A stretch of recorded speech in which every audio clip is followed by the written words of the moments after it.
how to use Google Veo 3. Here's how the process works and what to expect once you get access. Step 1. To use Veo, you'll need access through Google Labs or the Gemini Advanced Ultra plan. Once signed in, go to labs.google or check your Gemini dashboard for the Veo Flow interface. Step 2. Once you're in, the interface looks similar to other Google AI tools.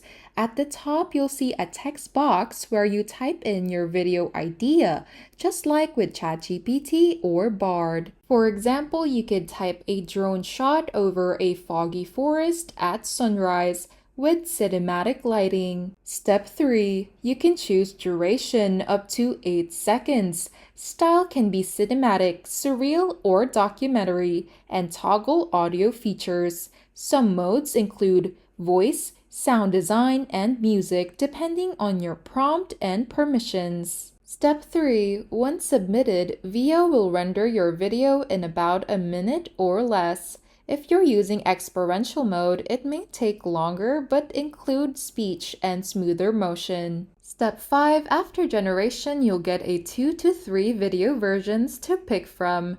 Choose your favorite, hit download, and you're ready to use it in your projects or upload directly to YouTube Shorts or Instagram. Pro tip: if you don't have Veo access yet, you can still sign up for the waitlist on labs.google or use tools like Runway, Pika, or Sora as an alternative while you wait. I hope this video helped you. If it did, feel free to like and subscribe. It really supports the channel. And if you've got a question, just drop it in the comments.